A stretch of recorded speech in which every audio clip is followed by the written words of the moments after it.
everybody. It's been a long time since I posted a video. I was talking to one of my patients' families, and while discussing, how to encourage their kids to eat variety of food and not be a picky eater, I remembered one of these recipes that my mother-in-law used to make for my kids. And we used to call it Dadi ka pizza, which translates into grandma's pizza. And I thought that's a great idea. I should put this on YouTube for all my picky eaters out there. So here goes. So this is 1 cup of semolina. It's also called rava.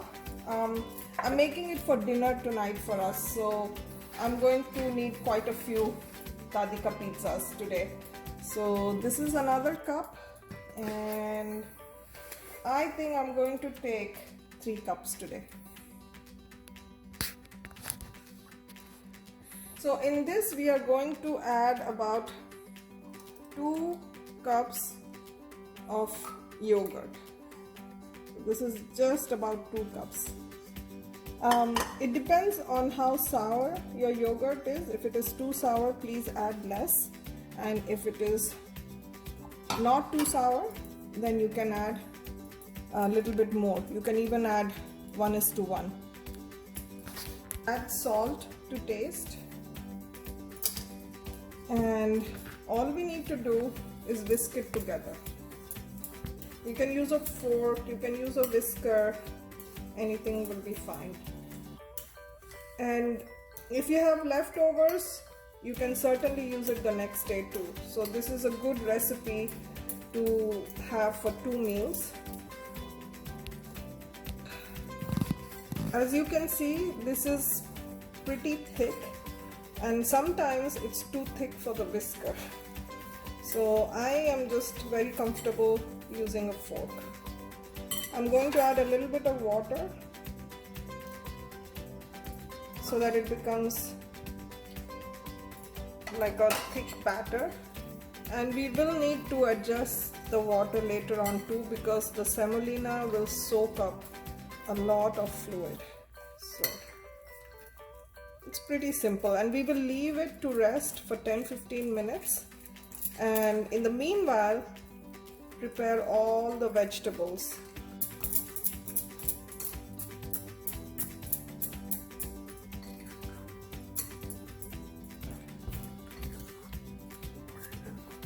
So this is all done, and we will leave it to rest. So as you can see, even in like 5 minutes it has thickened a little bit. You can use milk or water to make it a little more thinner in consistency.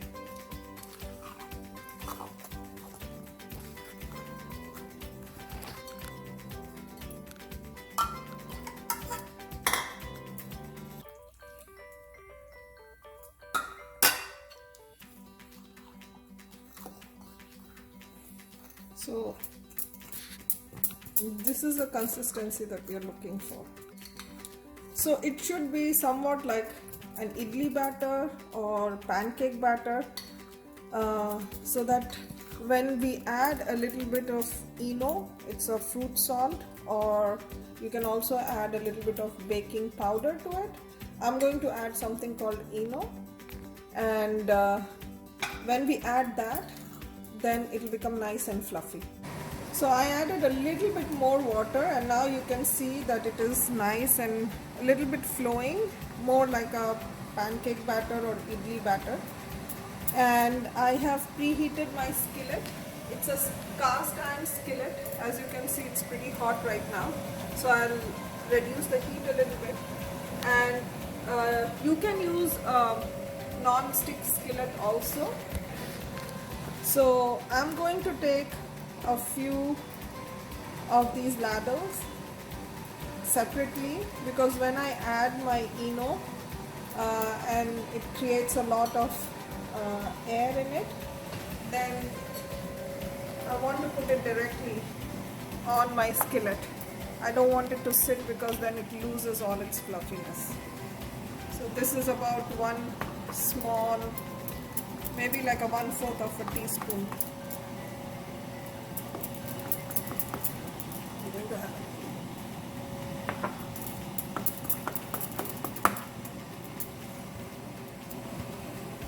You see it became nice and fluffy, and then we are just going to put one over here because my kids are very hungry right now. So I'm going to make a couple. And like I said, this one retains a lot of heat, so you need to make sure that it's not too hot. It should be medium high. If you use non-stick skillet, then it will heat up much faster.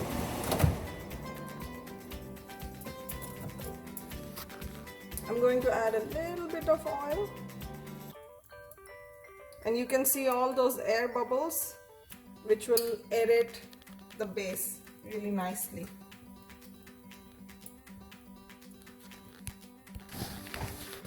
So this dish is a combination of the South Indian dishes like uttapam or taco or pizza. So it is a nice fusion dish, and I'm sure kids with all types of taste buds and ethnicities will enjoy it. So I'm just going to wait a little bit more when the whole surface is dry. That tells me that this side is done. You can also pick it up a little bit and see it should be a nice golden color, and actually this is quite ready. So since this is my first one, I want to oil it a little bit so that it doesn't stick, and then flip it. Yeah, this needed to be done a little bit more, so for the other one I'm going to wait. But as you can see, it is very light and fluffy. It's like a pancake. So let's see this one. Just put a little bit of oil. Wow, looks so good. So you can see that the heat is actually, once the skillet is hot, then you just put it on medium. And if you take it a little bit slowly and have some patience, the whole thing gets cooked from within, and you get a nice crispy base.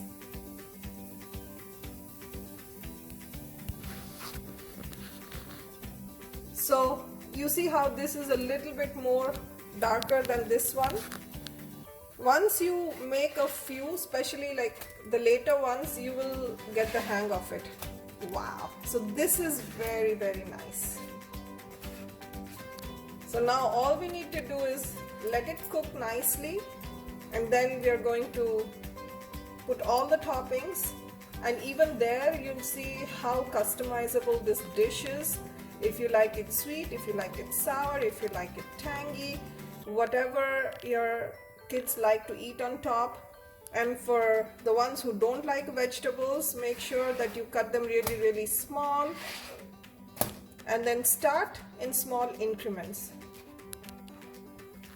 So this is almost done, and I switched off my gas because this one retains a lot of heat.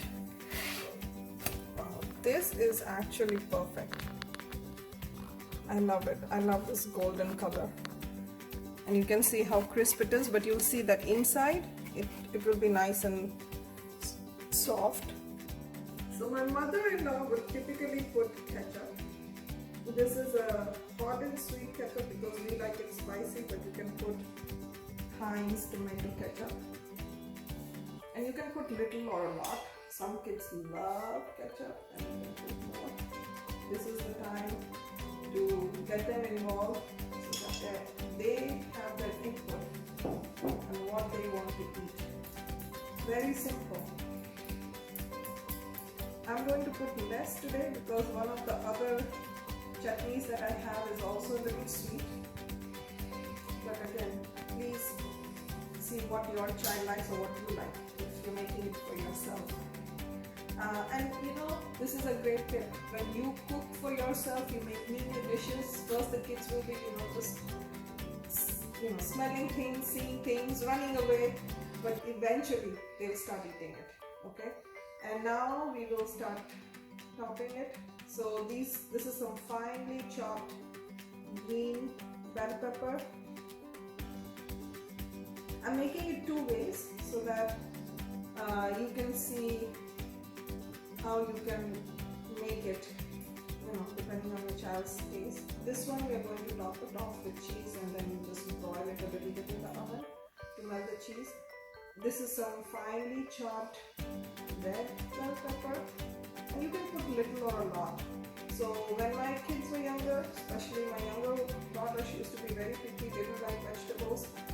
I would put just ketchup and very finely chop all these vegetables and put just a little bit, and then hide it with a lot of cheese.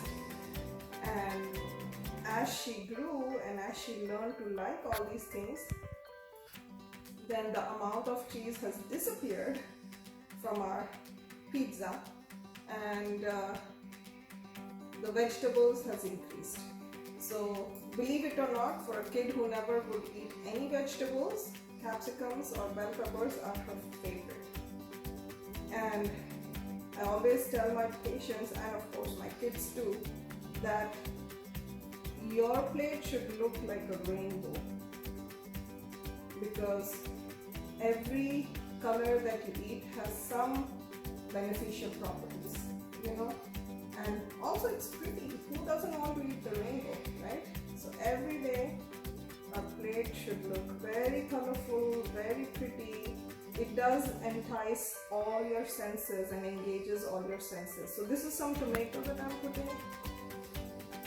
Everything is pretty finely chopped, and my kids like a lot of vegetables. So I am going to put everything.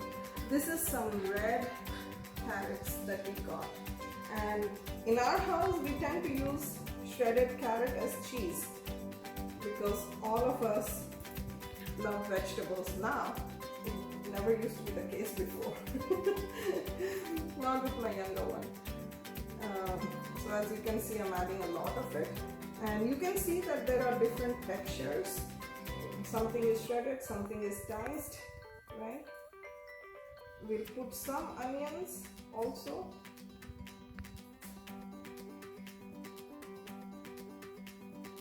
I'm using my hands because then I get an even spread. And I'm adding a little bit of green chilies, very little bit, only on one of the pizzas because I don't think my younger one would want to eat it. And I have some very finely chopped cilantro. We like this flavor, and guess what? It's grown in my own backyard. It smells heavenly. It's much different from the ones that you get outside.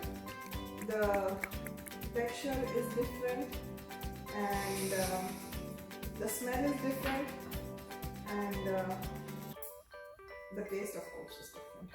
So for this one, I'm going to top it off with this, if I could open it, date chutney that you will see in one of my other videos. So I'm just going to add it like this.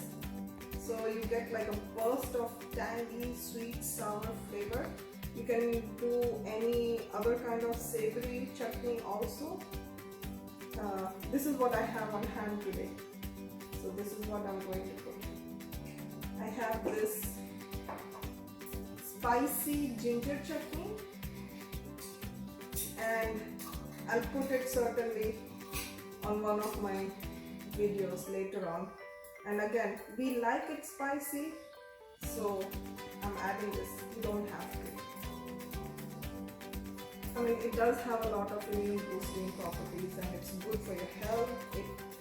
Ginger boosts your appetite also. So for parents who are always complaining, oh, my kid doesn't want to eat, doesn't have an appetite, adding the lemon and the cilantro in this green chutney and the ginger. This one also has ginger, and this ginger chutney.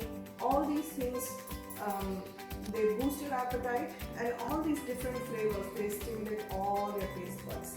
So for this one, I'm going to top it off with some cheese, put it in the oven, and then I'll show you later how it looks. You can put less or more, it's up to you. And this one is actually ready to eat, but when I plate it, I'm just going to put this savory snack on top. Okay, so we are done. This one is the one without cheese. We're going to top it with this snack, and it looks super pretty. It tastes really good. And this one, like I said, we topped it with the cheese. I put it in the oven, broiled it for maybe 2 or 3 minutes, depending on how high your heat is, and it's all ready. Let's cut into this. Cuts just like a pizza, and now you can see why I said it's a fusion of uttapam, that's the base, a taco, and a pizza. It's super yummy. I hope you guys really enjoyed this as much as we do, and you know, here's to your health and your family's health. Bye.